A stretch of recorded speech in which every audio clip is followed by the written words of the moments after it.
लंका लूटी लंका सीस समेत, गर्भ गया बिन सतगुर हेत। सहस बाहा मद कीट मह खासा, हरनाक्ष लै नखो बिदासा। दैत संगारे बिन भगत अभ्यासा, दैत संगारे बिन भगत अभ्यासा। वाहिगुरु जी का खालसा, वाहिगुरु जी की फतेह। जुगो जुग अटल धन धन साहिब श्री गुरु ग्रंथ साहिब जी दी पावन पवित्र हजूरी अंदर सुभाईमान गुरु प्यारे गुरु सवारे सत्संगी जनों, आपां सारे ही वड्डियां भागां वाले हाँ जो गुरु के हजूर बैठ के अपने जीवन दियां कड़ियां नूं सफल करन दा यतन पै करदे हाँ। अज दा जो पावन पवित्र शब्द सतगुरु जी ने सानू बख्शिश कीता है, गौड़ी राग दे अंदर 224 अंग ते सुभाईमान साहिब श्री गुरु नानक साहिब जी ने सानू ये शब्द बख्शिश कीता है। सतगुरु जी इस पावन शब्द दे विच सानू की समझाउंदे ने कि गुरु तो बिना घोर अंधार ही भलिया, गुरु दे पल्ले नाल गुरु दे लड़ लग ताकि तेरा पार उतारा हो सके। फिर उन्होंने उदाहरणा भी उन्हां दियां दित्तियां जेड़े अपने गुरु दा कहना ना मन्ने ते अपने जीवन दे विच दुख प्राप्त कीता, भावें वो राजे सी, भावें वो वड्डे महाराजे होण, भावें सैनापति देवते होण। उन्हां दियां उदाहरणां अज सानू गुरु साहिब जी ने बख्शिश कीतियां हन कि मनुख गर्भ करन दे नाल बंदा मर जाया करदा है, गल जांदा है, गुण गल जांदे ने। आओ अकाल पुरख परमात्मा जी दी कृपा द्वारा इन्हां शब्दां नूं विचारण तो पहला अकाल पुरख परमात्मा जी नूं सिजदा करिए ते उचारण करो जी वाहिगुरू वाहिगुरू वाहिगुरू। साहिब श्री गुरु नानक साहिब जी फरमाउंदे हन रहाओ दे बंद विच, कहंदे ऐसा गर्भ बुरा संसारे, जिस गुर मिले तिस गर्भ निवारे। इंसान कई बार दुखी भी हो जाता है ते गुरु अर्जन साहिब जी सानू सुखमनी साहिब जी दी बाणी दे विच ये बार बार समझाउंदे ने कि बंदिया किसे भी चीज दा मान ना करी। जो किते तेनू पता लगे कि मैनू किते हंकार जां हौमे आ गई है, गुरु दे कोल भज के चल जे, गुरु तेनू समझाएगा। किदा मान करदा पिया, बंदा आखेगा सतगुरु जी मैनू इउं लगदा है मैं बड़ा बली हो गया है, मेरे अंदर ताकत बड़ी है, मेरे शरीर अंदर जज्बा बड़ा है, या मेरे शरीर का सुपन बड़ा है। इस गल का मान करदा पे ते गुरु अर्जन साहिब जी कहंदे जो जाने मैं जोबनवंत सो होवत बिष्टा का जंत। जेड़ा बंदा आखदा मेरे अंदर ताकत बड़ी है, मैं जोबनवंत बड़ा है, ते गुरु अर्जन साहिब जी ठंडिया कर देंदे ने भलिया मानना कर ए शरीर दा कोई पता नहीं किहड़े वेले सवास निकल जाते ने। ये तां एवें कि जिवें एक गंदगी दा कीड़ा मान पिया करदा होवे ते साडा सीना ठर जांदा है। वाह गुरु अर्जन साहिब जी उस हंकार नूं जिन्हों कि वड्डे वड्डे राजे महाराजे नहीं मार सके, तुसीं एक मिनट दे विच गल कह के इस बाणी दी उदाहरण दे के ठंडिया कर दिता। जो जाने मैं जोबनवंत सोहवत बिष्टा का जंत, ते जेड़ा आखी जावे कि मैं कर्मवंत बड़ा, मेरे कर्म बड़े चंगे ने। आपस को कर्मवंत कहावे, जन्म मरे बो जोन भरमावे। जेड़ा आखी जावे मैं बड़े कर्म जिते हुए ने, महाराज कहंदे ने बड़ियां जूनियां दे विच आवें गए वेख लै, ਤਰ੍ਹਾਂ ਤਰ੍ਹਾਂ ਦੀਆਂ ਜੂਨੀਆਂ ਭੋਗਣੀਆਂ ਪੈਣਗੀਆਂ।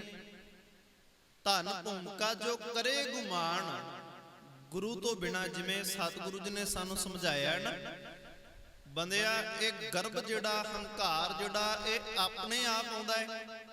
ਕਿਸੇ ਕਾਰਨ ਵਾਸਤੇ ਜਦੋਂ ਧਨ ਪਦਾਰਥ ਹੋਵੇ, ਜ਼ਮੀਨ ਚੰਗੀ ਹੋਵੇ, ਘਰ ਚੰਗਾ ਹੋਵੇ, ਮਾਇਆ ਕੋਲ ਹੋਵੇ, ਜਵਾਨੀ ਹੋਵੇ ਬੰਦੇ ਦੇ ਕੋਲ, ਤੇ ਹੰਕਾਰ ਆ ਜਾਂਦਾ ਹੈ, ਹਉਮੈ ਆ ਜਾਂਦੀ ਹੈ।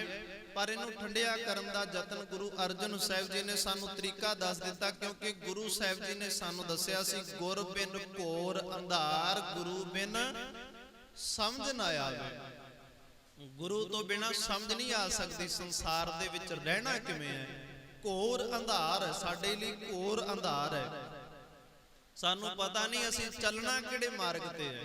ਗੁਰੂ ਬਿਨ ਸਮਝ ਨਾ ਆਵੇ, ਗੁਰ ਬਿਨ ਸੁਰਤ ਨਾ ਸਿੱਧ, ਗੁਰੂ ਤੋਂ ਬਿਨਾ ਸੁਰਤੀ ਸਿੱਧੀ ਨਹੀਂ ਹੁੰਦੀ। ਗੁਰੂ ਬਿਨ ਮੁਕਤ ਨਾ ਪਾਵੇ। ਤੇ ਮੁਕਤੀ ਕਿਹਨੂੰ ਕਹਿੰਦੇ ਨੇ? ਮੁਕਤੀ ਮਰ ਜਾਣ ਨੂੰ ਮੁਕਤੀ ਨਹੀਂ ਕਹਿੰਦੇ। ਸਾਡੇ ਅੰਦਰ ਦਾ ਹੰਕਾਰ ਖਤਮ ਹੋ ਜਾਵੇ, ਇਹਦੇ ਤੋਂ ਬੰਦਾ ਮੁਕਤ ਹੋ ਜਾਵੇ, ਇਹਨੂੰ ਵੀ ਮੁਕਤੀ ਆਖਿਆ ਜਾਂਦਾ ਹੈ। ਜਿਹੜਾ ਬੰਦਾ ਹਉਮੈ ਵਿੱਚ ਫਸਿਆ ਹੋਵੇ, ਆਪਣੇ ਜਾਤ ਭਰਾਵਾਂ ਦੇ ਨਾਲ ਹੀ ਇਸ ਤਰ੍ਹਾਂ ਹੰਕਾਰ ਪਿਆ ਕਰਦਾ ਹੋਵੇ, ਉਹਨਾਂ ਦੇ ਨਾਲ ਸੰਸਾਰ ਦੇ ਵਿੱਚ ਲੜਾਈ ਪਾ ਕੇ ਬੈਠਾ ਹੋਵੇ, ਤੇ ਗੁਰੂ ਸਾਹਿਬ ਜੀ ਕਹਿੰਦੇ ਨੇ ਇਹ ਇੱਕ ਹੰਕਾਰ ਦਾ ਹਨੇਰਾ ਨਹੀਂ ਤੇ ਹੋਰ ਕੀ ਹੈ? ਅਗਿਆਨਤਾ ਦਾ ਹਨੇਰਾ ਹੀ ਹੈ। ਗੁਰ ਬਿਨ ਸੁਰਤ ਨਾ ਸਿੱਧ, ਸੁਰਤ ਨੂੰ ਸਿੱਧਿਆ ਨਹੀਂ ਕੀਤਾ ਜਾ ਸਕਦਾ ਗੁਰੂ ਤੋਂ ਬਿਨਾ, ਜਿੰਨਾ ਮਰਜ਼ੀ ਜ਼ੋਰ ਲਾ ਲਈਏ। ਕਿਉਂਕਿ ਗੁਰੂ ਨਾਨਕ ਸਾਹਿਬ ਜੀ ਨੇ ਸਾਨੂੰ ਆਖਿਆ ਸੀ, ਜਿਸ ਤਰੀਕੇ ਨਾਲ ਤੂੰ ਜਪਦਾ ਹੈ ਨਾ, ਜਿਸ ਢੰਗ ਦੇ ਨਾਲ ਤੂੰ ਬਾਣੀ ਪੜ੍ਹਦਾ ਹੈ, ਉਹ ਤਰੀਕਾ ਹੀ ਗਲਤ ਹੈ। ਜਿਸ ਤਰੀਕੇ ਨਾਲ ਤੂੰ ਰੱਬ ਚੇਤੇ ਕਰਦਾ, ਉਹ ਤਰੀਕਾ ਗਲਤ ਹੈ। ਕਿਉਂਕਿ ਅਸੀਂ ਰੱਬ ਨੂੰ ਚੇਤਨਾ ਹੈ, ਨਾ ਕਿ ਸੰਸਾਰ ਵਿਖਾਵਾ ਕਰਨਾ ਹੈ। ਪਰਮਾਤਮਾ ਨੂੰ ਚੇਤੇ ਕਰਨਾ ਹੈ, ਵਿਖਾਵਾ ਨਹੀਂ ਕਰਨਾ। ਤੇ ਉਹ ਫਿਰ ਸਤਿਗੁਰੂ ਸਾਨੂੰ ਜਪਜੀ ਸਾਹਿਬ ਜੀ ਦੀ ਜਿਹੜੀ 6ਵੀਂ ਪੌੜੀ ਹੈ, 7ਵੀਂ ਪੌੜੀ, ਉਹਦੇ ਵਿੱਚ ਸਾਨੂੰ ਦੱਸਦੇ ਨੇ, ਜੇ ਜੁਗ ਚਾਰੇ ਆਰਜਾ ਹੋਰ ਦਸੂਣੀ ਹੋਏ, ਚਾਰ ਜੁਗਾ ਜਿੰਨੀ ਤੇਰੀ ਆਰਜਾ ਹੋਵੇ, ਹੋਰ ਦਸੂਣੀ, ਹੋਰ ਉਹਦੇ ਤੋਂ 10 ਗੁਣਾ ਵੱਧ ਹੋ ਜਾਵੇ, ਇਹਦੇ ਤੋਂ 10 ਗੁਣਾ ਵੱਧ ਹੋ ਜਾਵੇ। ਜੇ ਜੁਗ ਚਾਰੇ ਆਰਜਾ ਹੋਰ ਦਸੂਣੀ ਹੋਏ, ਨਵਾਂ ਖੰਡਾਂ ਵਿੱਚ ਜਾਣੀਏ, 9 ਖੰਡਾਂ ਦੇ ਵਿੱਚ, ਭਾਵ ਕਿ ਸਾਰੀ ਧਰਤੀ ਦੇ ਵਿੱਚ ਤੇਰਾ ਨਾਮ ਜਾਣਿਆ ਜਾਂਦਾ ਹੋਵੇ, ਤੇਰੀ ਸ਼ੋਭਾ ਹੋਵੇ, ਨਾਲ ਚੱਲੇ ਸਭ ਕੋਏ, ਹਰੇਕ ਬੰਦਾ ਤੇਰੇ ਨਾਲ ਜਾਣ ਵਾਸਤੇ ਆਪਣੀ ਸ਼ੋਭਾ ਸਮਝਦਾ ਹੋਵੇ, ਨਾਲ ਚੱਲੇ ਸਭ ਕੋਏ, ਚੰਗਾ ਨਾਉ ਰਖਾਏ ਕਿ ਚੰਗਾ ਤੇਰਾ ਨਾਮ ਨਾ ਹੋਵੇ, ਚੰਗੀ ਇੱਜ਼ਤ ਹੋਵੇ, ਜਸ ਕੀਰਤ ਜਗ ਲੈ, ਸੰਸਾਰ ਦੇ ਅੰਦਰ ਬੜੀ ਤੇਰੀ ਕੀਰਤੀ ਹੋਵੇ, ਬੜਾ ਜਸ ਹੋਵੇ, ਬੜੀ ਸ਼ੋਭਾ ਹੋਵੇ ਤੇਰੀ, ਜਸ ਕੀਰਤ ਜਗ ਲੈ।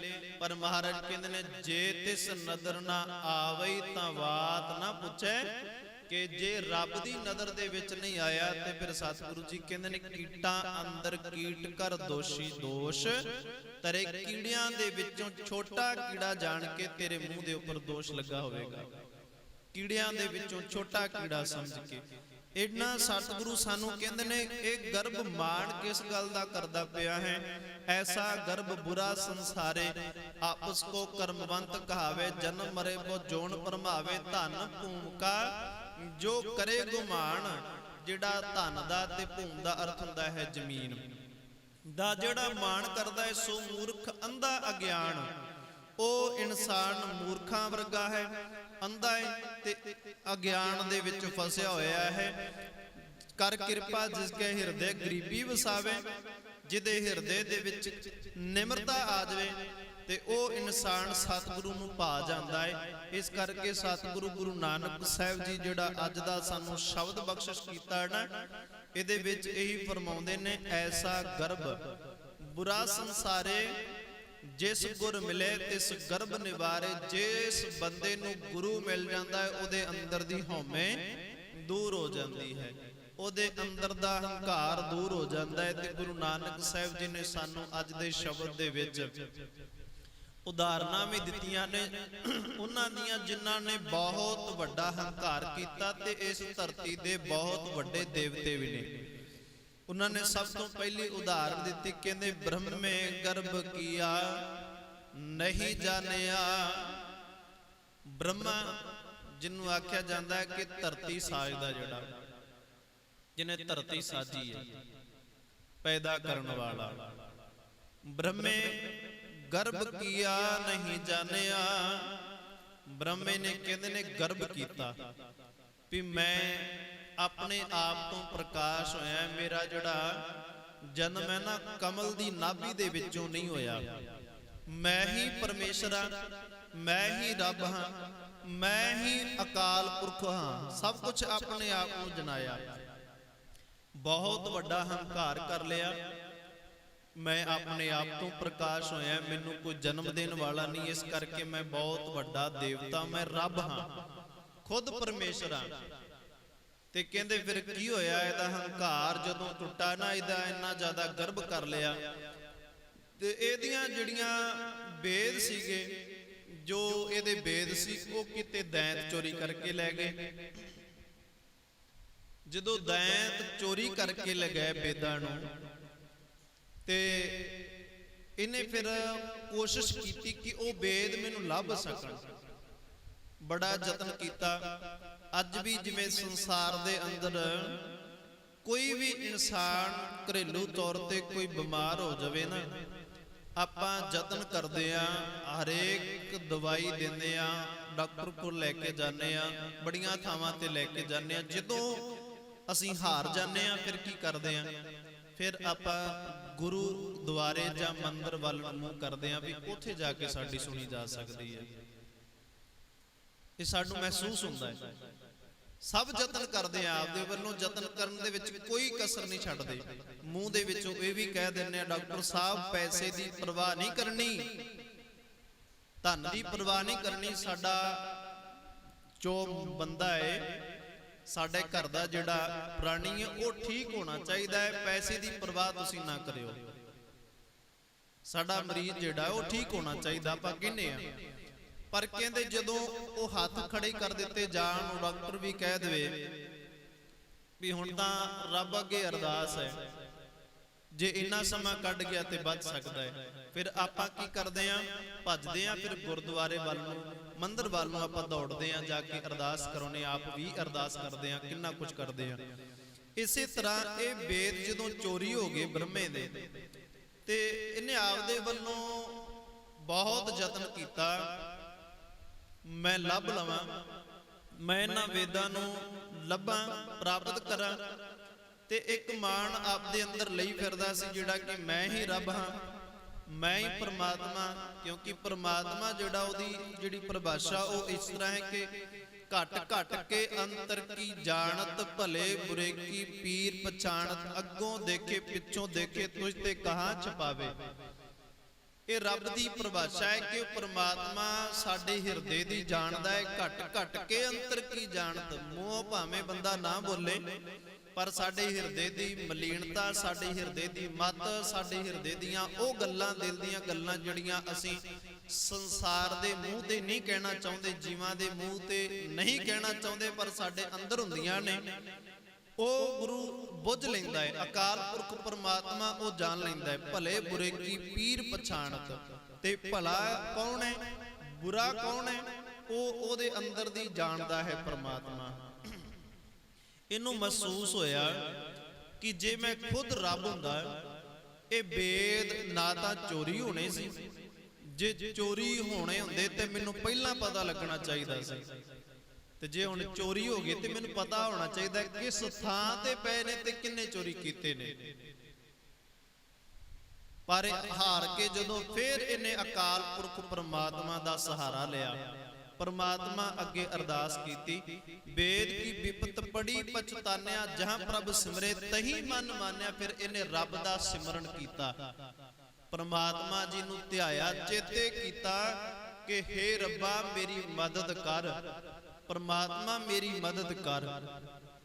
मैं इस हौमे दे विच, इस गर्भ दे विच भुल चुका सी कि परमात्मा भी कोई है, मेरे नालों भी कोई ताकतवर है, मेरे नालों भी कोई वड्डा है। ये मैं भुल गया सी, हुण किरपा करके मेरे अंदर दा हंकार टुट चुका है, ਮੈਂ ਹੁਣ ਨਿਰਬਲ ਹੋ ਗਿਆ ਹਾਂ, ਮੇਰਾ ਬਲ ਅੰਦਰ ਦਾ ਖਤਮ ਹੋ ਗਿਆ ਹੈ, ਹੁਣ ਤੂੰ ਹੀ ਕਿਰਪਾ ਕਰ ਤੇ ਮੈਨੂੰ ਇਸ ਵੇਦਾਂ ਦਾ ਜੋ ਚੋਰੀ ਕਰਕੇ ਲੈ ਗਏ ਨੇ ਥੋ ਪਤਾ ਲੱਗ ਜਵੇ, ਮੈਂ ਪ੍ਰਾਪਤ ਕਰ ਲਵਾਂ।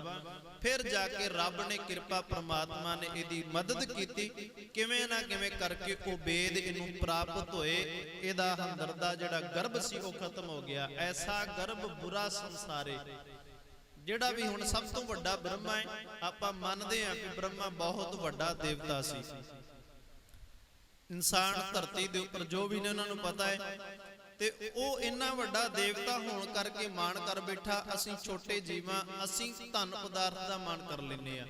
ਤੇ ਉਹ ਜਿਹੜਾ ਬ੍ਰਹਮਾ ਦੇਵਤਾ ਹੈ ਉਹ ਮਾਣ ਕਰ ਬੈਠਾ, ਉਹਦਾ ਮਾਣ ਟੁੱਟ ਗਿਆ। ਸਾਡੇ ਜੀਵਾਂ ਦਾ ਤਾਂ ਹਾਲ ਹੀ ਕੀ ਹੈ, ਸਾਡੇ ਜੀਵਾਂ ਦਾ ਤੇ ਕੋਈ ਪਾਇਆ ਨਹੀਂ, ਅਸੀਂ ਕਿਸ ਚੀਜ਼ ਦਾ ਮਾਣ ਕਰਦੇ ਹਾਂ। ਤੇ ਫਿਰ ਅਗਲੀ ਉਦਾਹਰਨ ਗੁਰੂ ਸਾਹਿਬ ਜੀ ਨੇ ਦਿੱਤੀ, ਕਹਿੰਦੇ ਬਲ ਰਾਜਾ ਮਾਇਆ ਅਹੰਕਾਰੀ, ਜਗਨ ਕਰੇ ਬਹੁ ਫਾਰ ਅਫਾਰੀ। ਇੱਕ ਰਾਜਾ ਸੀ, ਉਹਦਾ ਨਾਮ ਸੀ ਬਲ। ਇਹ ਬੜੇ ਦਾਨ ਕਰਦਾ ਸੀ, ਬੜਾ ਪੁੰਨ ਕਰਦਾ ਸੀ, ਪਰ ਹੈ ਦੈਂਤ ਰਾਜਾ ਸੀ। ਦੈਂਤ ਰਾਜਾ ਦਾ ਅਰਥ ਹੁੰਦਾ ਹੈ ਕਿ ਜਿਵੇਂ ਕਿਸੇ ਦੇ ਉੱਪਰ ਦਇਆ ਨਾ ਕਰਨ ਵਾਲਾ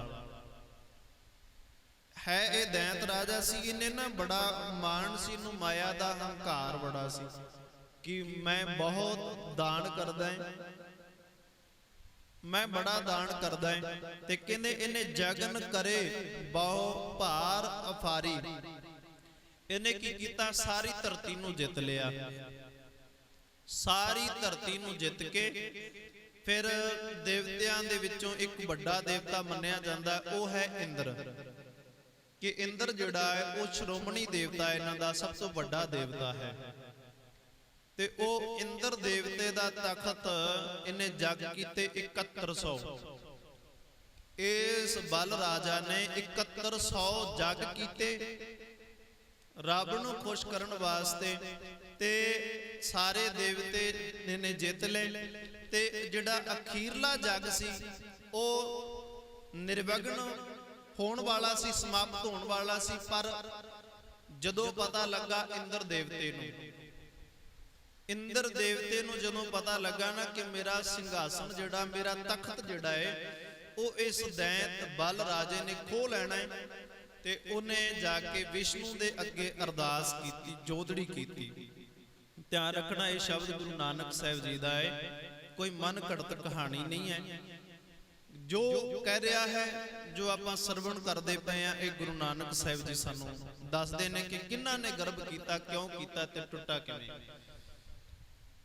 ਫਿਰ ਇਹ ਜਦੋਂ ਬਲ ਰਾਜਾ ਅਖੀਰਲਾ ਜਗ ਕਰਦਾ ਪਿਆ ਸੀ, ਖਤਮ ਹੋਣ ਵਾਲਾ ਸੀ, ਤੇ ਵਿਸ਼ਨੂੰ ਨੇ ਕੀ ਕੀਤਾ, ਇੰਦਰ ਨੇ ਆਣ ਕੇ ਅਰਦਾਸ ਕੀਤੀ ਵਿਸ਼ਨੂੰ ਅੱਗੇ ਵੀ ਬਚਾਓ, ਹੁਣ ਮੇਰਾ ਤਖਤ ਖੁੱਸ ਜਾਣਾ ਹੈ। ਬਾਕੀ ਸਾਰੇ ਦੇਵਤੇ ਤਾਂ ਇਹਨੇ ਜਿੱਤ ਲਏ ਨੇ, ਅਖੀਰਲਾ ਤਖਤ ਹੈ ਉਹ ਹੈ ਮੇਰਾ, ਉਹ ਵੀ ਇਹਨੇ ਖੋਹ ਲੈਣਾ ਹੈ। ਤੇ ਤੁਸੀਂ ਮੇਰੇ ਉੱਪਰ ਕਿਰਪਾ ਕਰੋ ਕਿ ਮੇਰਾ ਤਖਤ ਬਚਾਓ।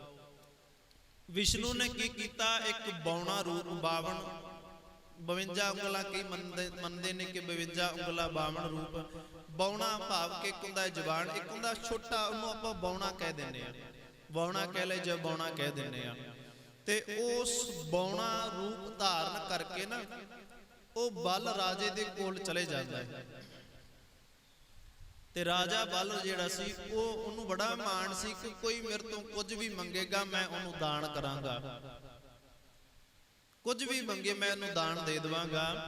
ਇਹ ਬਲ ਰਾਜੇ ਦੇ ਕੋਲ ਵਿਸ਼ਨੂੰ ਜਦੋਂ ਬੌਣਾ ਰੂਪ ਧਾਰਨ ਕਰਕੇ ਜਾਂਦਾ ਹੈ ਨਾ, ਤੇ ਉਹ ਕੀ ਮੰਗਦਾ ਹੈ, ਕਹਿੰਦਾ ਮੈਨੂੰ 2.5 ਕਰਮਾ ਧਰਤੀ ਚਾਹੀਦੀ ਹੈ, 2.5 ਕਰਮਾ ਥਾਂ ਚਾਹੀਦੀ ਕੁਟੀਆ ਬਣਾਉਣ ਵਾਸਤੇ। ਕਰਮਾ ਕਹਿੰਦੇ ਨੇ ਜਿਵੇਂ ਆਪਾਂ ਇੱਕ ਲਾਂਘ ਪੁੱਟਦੇ ਆ ਨਾ, ਇਹਨੂੰ ਇੱਕ ਕਰਮ ਆਖਿਆ ਜਾਂਦਾ ਹੈ। ਜਦੋਂ ਖੇਤ ਦੀ ਮਿਣਤੀ ਕਰਨੀ ਹੋਵੇ ਬਿਨਾਂ ਫੁੱਟੇ ਤੋਂ, ਉਦੋਂ ਇੱਕ ਲਾਂਘ ਦੇ ਨਾਲ, ਪਹਿਲੇ ਸਮੇਂ ਦੇ ਵਿੱਚ ਵੀ ਇਸ ਤਰ੍ਹਾਂ ਸੀ, ਬੰਦੇ ਦੀ ਲਾਂਘ ਦੇ ਨਾਲ, ਇੱਕ ਕਦਮ ਦੇ ਨਾਲ, ਉਹਨੂੰ ਇੱਕ ਕਰਮ ਆਖਿਆ ਜਾਂਦਾ ਸੀ। ਤੇ ਇਸ ਕਰਮਾਂ ਦੇ ਕਰਕੇ ਆਖਿਆ ਜਾਂਦਾ ਕਿੰਨੀਆਂ ਕਰਮਾਂ ਹੋ ਗਈਆਂ, ਕਿੰਨੇ ਮਰਲੇ ਬਣ ਗਏ, ਫਿਰ ਕਿੰਨੀਆਂ ਕਨਾਲਾਂ, ਕਿੰਨੇ ਸਕੁਅਰ ਫੁੱਟ ਵਗੈਰਾ, ਇਹ ਸਾਰੇ ਪੈਰਾਂ ਦੇ ਨਾਲ ਮਿਣੇ ਜਾਂਦੇ ਸੀ। ਤੇ 52 ਰੂਪ ਧਾਰਨ ਕਰਕੇ ਵਿਸ਼ਨੂੰ ਕਹਿੰਦਾ ਵੀ ਮੈਨੂੰ ਕੁਟੀਆ ਬਣਾਉਣੀ ਹੈ, ਜਗ੍ਹਾ ਬਣਾਉਣੀ ਹੈ ਬਾਵਨ, ਕਿਉਂਕਿ ਇਹ ਆਪਣਾ ਰੂਪ ਬਦਲ ਕੇ ਆਇਆ, ਬ੍ਰਾਹਮਣ ਦਾ ਰੂਪ ਧਾਰਨ ਕਰਕੇ 52 ਉਂਗਲਾਂ ਛੋਟਾ ਬੌਣਾ ਰੂਪ ਧਾਰਨ ਕਰਕੇ ਕਹਿੰਦਾ ਜੀ ਮੈਨੂੰ ਨਾ ਕੁਟੀਆ ਬਣਾਉਣੀ ਹੈ ਤੇ 2.5 ਕਰਮਾਂ ਮੈਨੂੰ ਜਗ੍ਹਾ ਚਾਹੀਦੀ ਹੈ। ਬਲ ਰਾਜਾ ਮੰਨ ਗਿਆ ਤੇ ਬਲ ਰਾਜੇ ਦਾ ਜਿਹੜਾ ਗੁਰੂ ਸੀ ਉਹ ਸੀ ਸ਼ੁਕਰ। ਉਹਨੇ ਬੜਾ ਸਮਝਾਇਆ ਵੀ ਇਹ ਇੱਕ ਛਲ ਹੈ, ਇੱਕ ਭਰਮੈ ਤੈਨੂੰ ਠੱਗਿਆ ਜਾਵੇਗਾ ਬਲ ਰਾਜਾ, ਤੇਰੇ ਨਾਲ ਹੋ ਸਕਦਾ ਧੋਖਾ ਹੋ ਜਾਵੇ।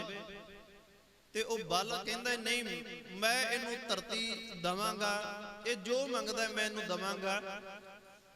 ਮੇਰਾ ਸੁਭਾਅ ਇਹ ਹੈ ਕਿ ਜੋ ਵੀ ਕੋਈ ਘਰ ਦੇ ਵਿੱਚ ਆਵੇ ਉਹਨੂੰ ਖਾਲੀ ਨਹੀਂ ਮੋੜਨਾ, ਮੈਂ ਉਹਨੂੰ ਜ਼ਰੂਰ ਕੁਝ ਨਾ ਕੁਝ ਦੇ ਕੇ ਭੇਜਾਂਗਾ, ਵਾਪਸ ਨਹੀਂ ਜਾਣ ਦੇਵਾਂਗਾ। ਗੁਰੂ ਦੀ ਗੱਲ ਨੂੰ ਟਾਲ ਦਿੱਤਾ, ਮੋੜ ਦਿੱਤੀ ਗੁਰੂ ਦੀ ਗੱਲ, ਸ਼ੁਕਰ ਗੁਰੂ ਦੀ ਗੱਲ ਇਹਨੇ ਮੋੜ ਦਿੱਤੀ। ਤੇ ਫਿਰ ਕਹਿੰਦੇ ਵੀ ਚਲੋ ਠੀਕ ਹੈ 2.5 ਕਰਮਾਂ, ਇਹਨੇ ਇਹੀ ਸੋਚਿਆ ਹੋਣਾ ਕਿ 52 ਹੈ, ਬਾਉਣਾ ਹੈ, 2.5 ਕਰਮਾਂ ਕਿਤੇ ਕਿੰਨੀ ਕੁ ਥਾਂ ਜਗ੍ਹਾ ਮੰਨ ਲਏਗਾ। ਤੇ ਜਦੋਂ ਇਹ ਮੰਨ ਗਿਆ ਕਿ 2.5 ਕਰਮਾਂ ਮੈਂ ਜਗ੍ਹਾ ਤੁਹਾਨੂੰ ਦੇਣ ਵਾਸਤੇ ਤਿਆਰ ਹਾਂ, ਤੇ ਕੀ ਕੀਤਾ ਉਸ ਬੌਣੇ ਨੇ, ਉਸ ਵਿਸ਼ਨੂੰ ਨੇ ਕੀ ਕੀਤਾ ਕਿ 2.5 ਕਰਮਾਂ ਦੇ ਵਿੱਚ ਇੱਕ ਕਰਮ ਦੇ ਵਿੱਚ ਧਰਤੀ ਮਿਲ ਲਈ, ਇੱਕ ਕਰਮ ਦੇ ਵਿੱਚ ਅਸਮਾਨ ਮਿਲ ਲਿਆ। ਦੋਵੇਂ ਹੋ ਗਏ, ਧਰਤੀ ਵੀ ਵਿਸ਼ਨੂੰ ਦੀ ਹੋ ਗਈ, ਅਸਮਾਨ ਵੀ ਵਿਸ਼ਨੂੰ ਦਾ ਹੋ ਗਿਆ। ਤੇ ਫਿਰ ਜਿਹੜੀ ਰਹਿ ਗਈ ਅੱਧੀ ਕਰਮ, ਕਿਉਂਕਿ 2.5 ਕਰਮਾਂ ਸੀ ਨਾ, ਜਿਹੜੀ ਅੱਧੀ ਕਰਮ ਰਹਿ ਗਈ ਸੀ ਉਸ ਅੱਧੀ ਕਰਮ ਵਾਸਤੇ ਕਹਿਣ ਲੱਗੇ ਬਲ ਰਾਜੇ ਨੇ ਆਪਣਾ ਸਰੀਰ ਜਿਹੜਾ ਸੀ ਉਹ ਸੌਂਪ ਦਿੱਤਾ ਕਿ ਇਹ ਦੇਵਤਾ ਅੱਜ ਤੋਂ ਬਾਅਦ ਜਿਹੜੀ ਅੱਧੀ ਕਰਮ ਮੈਂ ਵਾਅਦਾ ਕੀਤਾ ਤੁਹਾਡੇ ਨਾਲ ਕਿ ਮੈਂ ਤੁਹਾਨੂੰ 2.5 ਕਰਮਾਂ ਧਰਤੀ ਸੰਸਾਰ ਦੇ ਉੱਪਰ ਕੁਟੀਆ ਬਣਾਉਣ ਵਾਸਤੇ ਜਗ੍ਹਾ ਦੇਵਾਂਗਾ, ਤੇ ਅੱਧਾ ਫਿਰ ਜਿਹੜੀ ਅੱਧੀ ਕਰਮ ਸੀ ਉਹ ਇਹਨੇ ਆਪਦਾ ਸਰੀਰ ਦਿੱਤਾ ਕਿ ਅੱਧੀ ਕਰਮ ਦੇ ਵਾਸਤੇ ਮੈਂ ਆਪਦਾ ਸਰੀਰ ਦਿੰਦਾ ਹੈ। ਫਿਰ ਕਹਿੰਦੇ ਨੇ ਉਹ ਅੱਧਾ ਸਰੀਰ ਜਿਹੜਾ ਦਿੱਤਾ ਸੀ ਅੱਧੀ ਕਰਮ ਵਾਸਤੇ, ਤੇ ਵਿਸ਼ਨੂੰ ਨੇ ਕੀ ਕੀਤਾ, ਬਲ ਰਾਜੇ ਦੀ ਛਾਤੀ ਦੇ ਉੱਪਰ ਪੈਰ ਰੱਖਿਆ ਤੇ ਉਹਨੂੰ ਪਤਾਲ ਦੇ ਵਿੱਚ ਤਸੇੜ ਦਿੱਤਾ, ਪਤਾਲ ਵਿੱਚ ਸੁੱਟ ਦਿੱਤਾ ਤੇ ਉਥੋਂ ਦਾ ਰਾਜਾ ਬਣਾ ਦਿੱਤਾ। ਗੁਰੂ ਨਾਨਕ ਸਾਹਿਬ ਜੀ ਕੀ ਕਹਿੰਦੇ ਨੇ ਇਸ ਬਾਰੇ, ਕਹਿੰਦੇ ਨੇ ਕਿ ਜਗਨ ਕਰੇ ਬਹੁ ਭਾਰ ਅਫਾਰੀ, ਬਿਨ ਗੁਰ ਪੁੱਛੇ ਜਾਏ ਪਿਆਰੀ। ਬਿਨਾ ਗੁਰੂ ਦੀ ਸਲਾਹ ਲੈ ਤੋਂ ਬਿਨਾ ਪਤਾਲ ਦੇ ਵਿੱਚ ਜਾਣਾ ਪੈ ਗਿਆ। ਇੰਨਾ ਆਪਣੇ ਆਪ ਦੇ ਉੱਪਰ ਮਾਣ ਹੋ ਗਿਆ ਕਿ ਆਪਣੇ ਗੁਰੂ ਦੀ ਗੱਲ ਨੂੰ ਵੀ ਟਾਲ ਦਿੱਤਾ। ਸ਼ੁਕਰ ਨੇ ਆਖਿਆ ਵਹਿਮ ਹੀ, ਇਹ ਛਲ ਹੈ, ਤੈਨੂੰ ਛਲਿਆ ਜਾਂਦਾ ਹੀ। ਉਹ ਕਹਿੰਦਾ ਨਹੀਂ, ਮੈਂ ਗੁਰੂ ਦੀ ਗੱਲ ਟਾਲ ਸਕਦਾ ਪਰ ਮੈਂ ਆਪਣੇ ਵਾਅਦੇ ਤੋਂ ਨਹੀਂ ਮੁੱਕਰ ਸਕਦਾ, ਮੈਂ ਜੋ ਕਹਿ ਦਿੱਤਾ ਉਹ ਮੈਂ ਕਰਾਂਗਾ।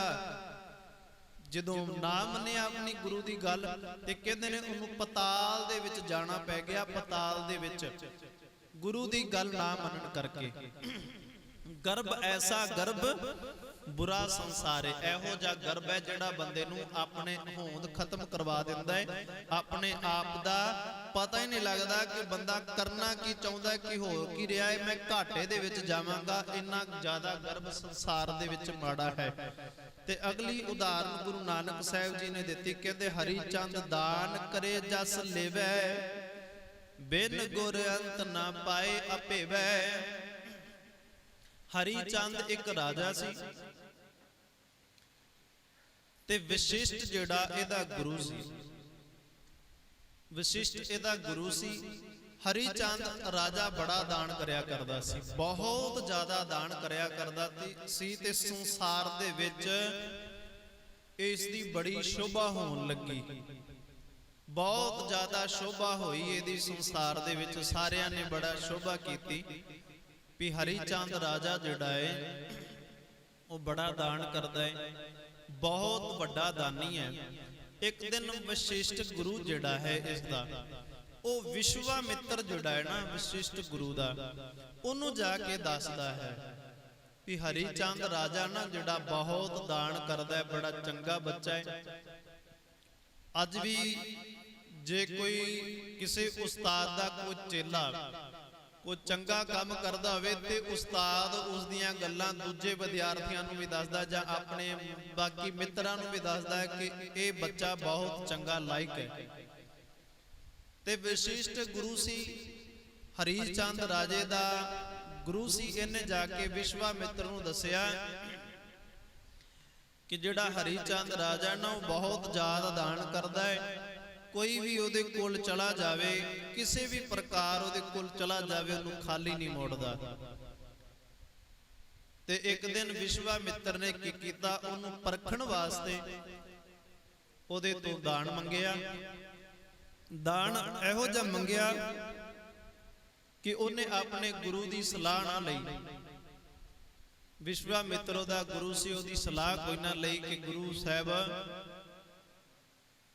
ਇਹ ਮੇਰੇ ਨਾਲ ਇਹ ਕੁਝ ਹੋਣ ਜਾ ਰਿਹਾ ਹੈ, ਕਿਸੇ ਨੇ ਇੰਨਾ ਮੇਰੇ ਤੋਂ ਦਾਨ ਮੰਗਿਆ ਹੈ, ਉਹ ਕਰਨਾ ਚਾਹੀਦਾ ਹੈ ਕਿ ਨਹੀਂ ਕਰਨਾ ਚਾਹੀਦਾ। ਇੰਨੀ ਸਲਾਹ ਬਣਾ ਲਈ।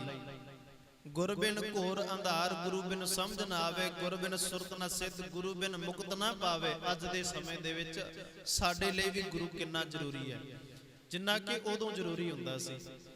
ਤੇ ਇਹਨੇ ਸਲਾਹ ਨਾ ਲਈ ਤੇ ਕਹਿੰਦੇ ਬਿਨ ਗੁਰ ਅੰਤ ਨਾ ਪਾਏ ਅਭੇਵੇ, ਬੜਾ ਦਾਨ ਕਰਿਆ ਕਰਦਾ। ਇੱਕ ਦਿਨ ਵਿਸ਼ਵਾਮਿੱਤਰ ਨੂੰ ਆਖਿਆ ਵੀ ਕਿੰਨਾ ਕੁ ਤੂੰ ਦਾਨ ਕਰਦਾ ਹੈ।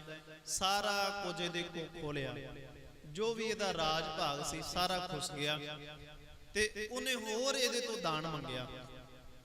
ਫਿਰ ਇਹਨੇ ਕੀ ਕੀਤਾ ਕਿ ਕਿਸੇ ਮੰਡੀ ਦੇ ਵਿੱਚ ਆਪਣੀ ਪਤਨੀ ਜਿਹੜੀ ਕਿ ਤਾਰਾ ਰਾਣੀ ਸੀ, ਉਹ ਅਤੇ ਇੱਕ ਇਹਦਾ ਪੁੱਤਰ ਸੀ, ਇਹ ਤਿੰਨੇ ਜਾਣੇ ਕਿਸੇ ਮੰਡੀ ਦੇ ਵਿੱਚ ਚਲੇ ਗਏ ਆਪਣੇ ਆਪ ਨੂੰ ਵੇਚਣ ਵਾਸਤੇ ਕਿ ਸਾਨੂੰ ਵੇਚ ਕੇ ਕੋਈ ਜੋ ਵੀ ਵਿਸ਼ਵਾਮਿੱਤਰ ਜਿਹੜਾ ਹੈ ਉਹਦਾ ਘਰ ਭਰ ਜਾਵੇ। ਉਹਨੇ ਦਾਨ ਮੰਗਿਆ ਹੈ।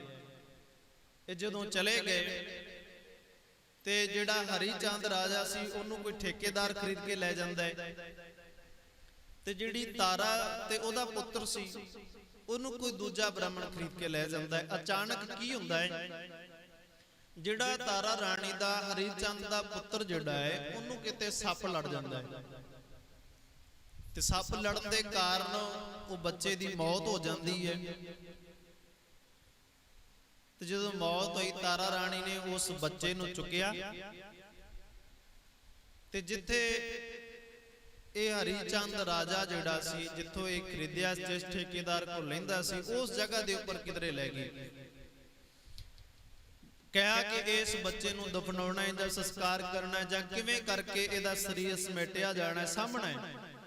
ਤੇ ਹਰੀ ਚੰਦ ਰਾਜੇ ਨੇ ਅੱਗੋਂ ਜਵਾਬ ਦਿੱਤਾ ਕਿ ਪਹਿਲਾਂ ਕੁਝ ਦਸ਼ਨਾ ਦੇਣੀ ਪਵੇਗੀ, ਕੁਝ ਰੁਪਈਏ ਭੇਟਾ ਦੇਣੇ ਪੈਣਗੇ, ਫਿਰ ਜਾ ਕੇ ਇਹਦਾ ਸੰਸਕਾਰ ਕੀਤਾ ਜਾ ਸਕਦਾ ਹੈ।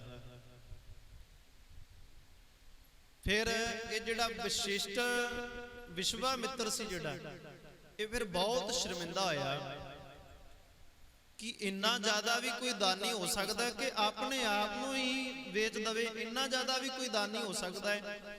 ਇੱਥੇ ਇਹਦੀ ਸ਼ੋਭਾ ਤਾਂ ਜ਼ਰੂਰ ਕੀਤੀ ਹੈ, ਪਰ ਇੱਕ ਗੱਲ ਇਸ ਕਰਕੇ ਗੁਰੂ ਸਾਹਿਬ ਜੀ ਨੇ ਸਾਨੂੰ ਦੱਸੀ ਵੀ ਹੈ ਕਿ ਗੁਰੂ ਦੀ ਆਗਿਆ ਤੋਂ ਬਿਨਾ ਬੰਦਾ ਕਿੰਨਾ ਦੁੱਖ ਪਾ ਸਕਦਾ ਹੈ।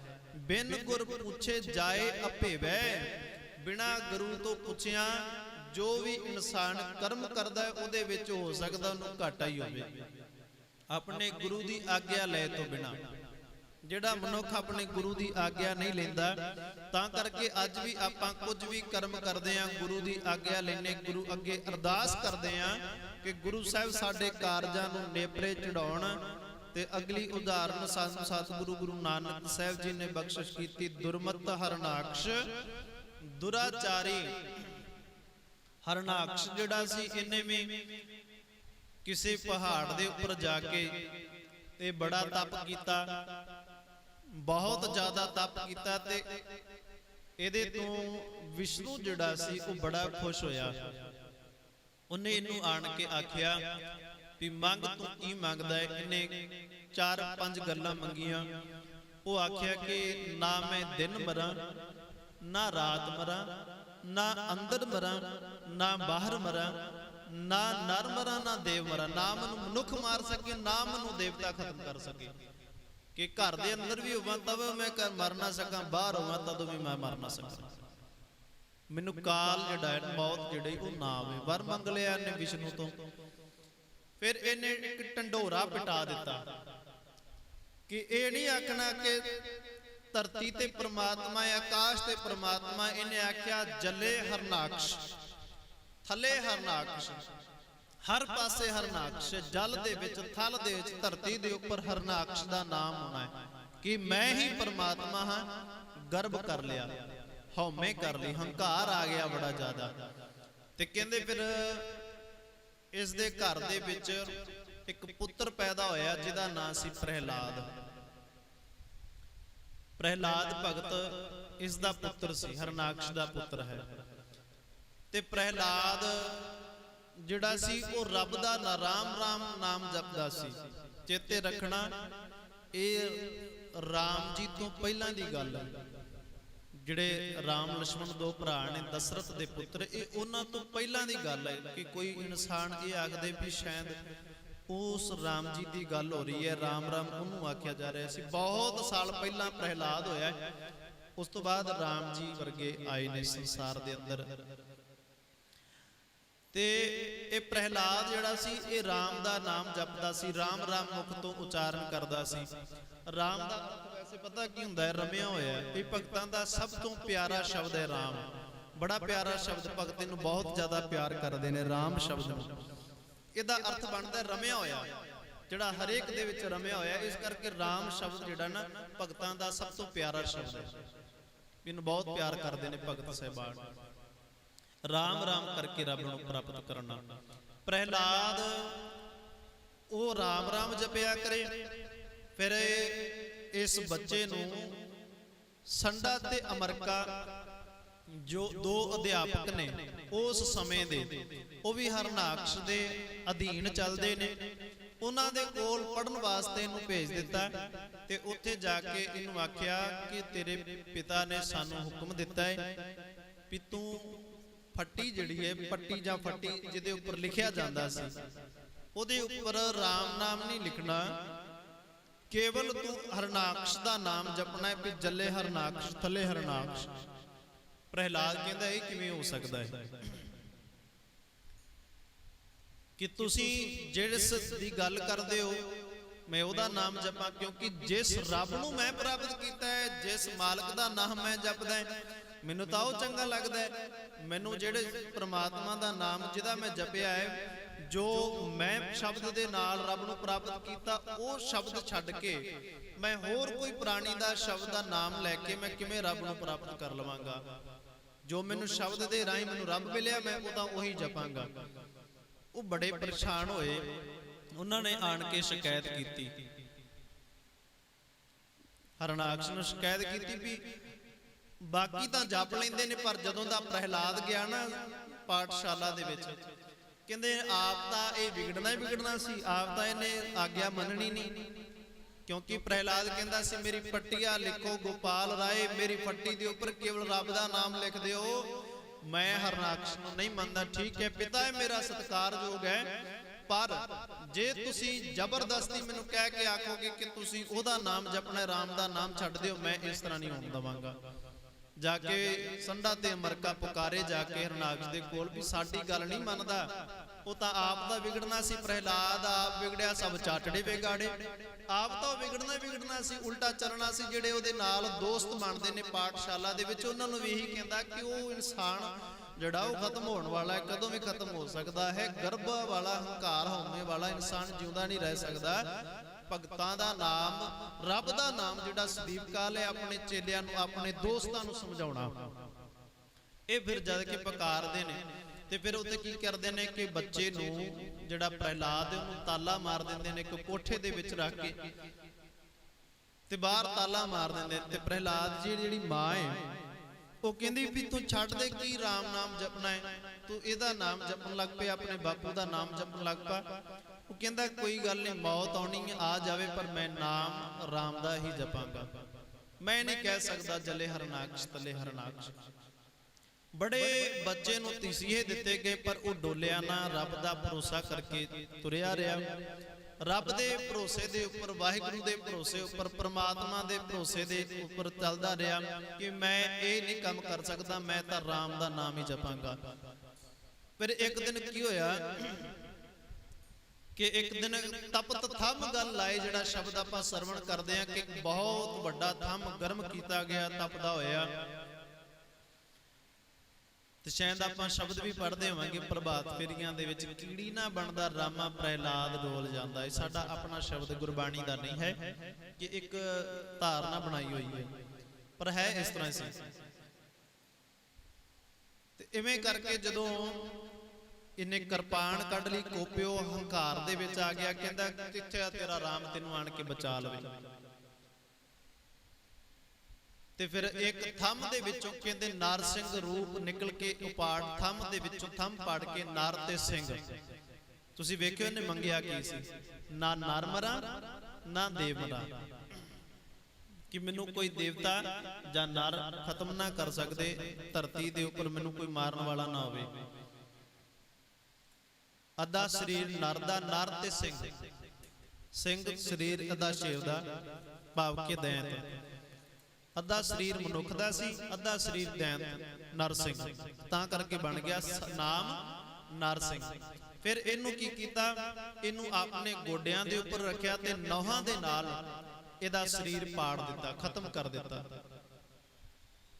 ਆਪਾਂ ਰਹਿਰਾਸ ਸਾਹਿਬ ਜੀ ਦੀ ਬਾਣੀ ਦੇ ਵਿੱਚ ਵੀ ਪੜ੍ਹਦੇ ਹਾਂ, ਹਰ ਜੁਗ ਜੁਗ ਭਗਤੋ ਪਾਇਆ, ਪੈਜ ਰੱਖਦਾ ਆਇਆ ਰਾਮ ਰਾਜੇ, ਹਰਨਾਕਸ਼ ਦੁਸ਼ਟ ਹਰ ਮਾਰਿਆ, ਪ੍ਰਹਿਲਾਦ ਤਰਾਇਆ।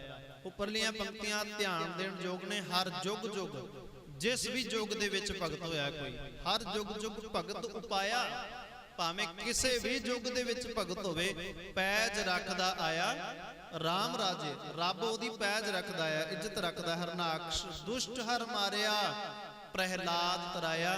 ਤੇ ਕਹਿੰਦੇ ਨੇ ਇਹਨੇ ਫਿਰ ਕੀ ਕੀਤਾ, ਹਰਨਾਕਸ਼ ਨੇ, ਦੁਰਮਤ ਭੈੜੀ ਮਤ ਵਾਲੇ ਨੇ ਉਸ ਬੱਚੇ ਨੂੰ ਤਸੀਹੇ ਦੇਣੇ ਚਾਹੇ, ਪਰ ਆਪਣੇ ਆਪ ਦਾ ਨਾਸ਼ ਕਰਵਾ ਕੇ ਬਹਿ ਗਿਆ। ਰੱਬ ਨੂੰ ਨਾ ਮੰਨਿਆ, ਰੱਬ ਦੀ ਹੋਂਦ ਨੂੰ ਨਾ ਮੰਨਿਆ। ਦੁਰਮਤ ਹਰਨਾਕਸ਼ ਦੁਰਾਚਾਰੀ, ਪ੍ਰਭ ਨਾਰਾਇਣ ਗਰਭ ਪ੍ਰਹਾਰੀ।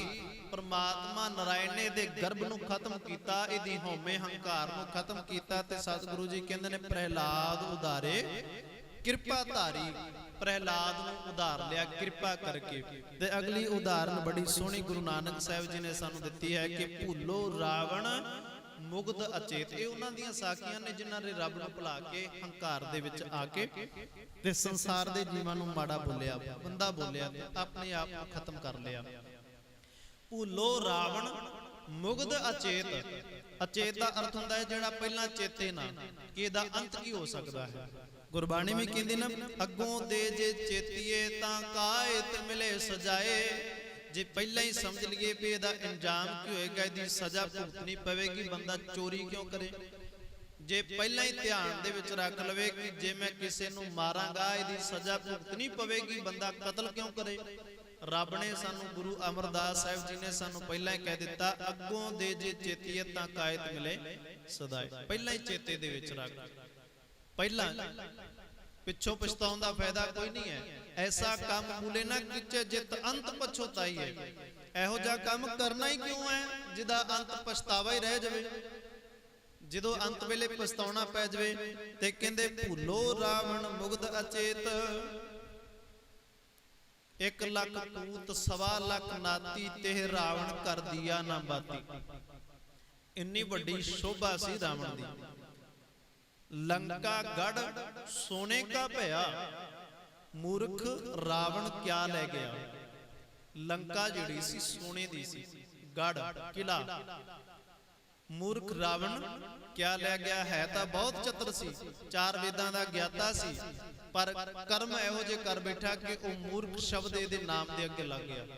ਬੜਾ ਸਿਆਣਾ ਸੀ, 4 ਵੇਦਾਂ ਦਾ ਗਿਆਤਾ ਸੀ, 4 ਵੇਦ ਇਹਨੇ ਪੜ੍ਹੇ ਹੋਏ ਸਨ, ਕੰਠ ਕੀਤੇ ਹੋਏ ਸਨ, ਬਹੁਤ ਚੰਗਾ ਵਿਦਵਾਨ ਸੀ ਰਾਵਣ। ਪਰ ਅਚਾਨਕ ਮਤ ਦੇ ਉੱਪਰ, ਬੁੱਧ ਦੇ ਉੱਪਰ ਪੜਦਾ ਪੈ ਗਿਆ। ਕੁਝ ਕਰਮ ਇਹੋ ਜਿਹਾ ਕਰ ਬੈਠਾ ਕਿ ਉਹ ਚਤੁਰ ਵੇਦਾਂ ਦਾ ਗਿਆਤਾ ਜਿਹੜਾ ਸੀ ਉਹ ਮੂਰਖ ਜਿਹੜਾ ਬਣ ਗਿਆ।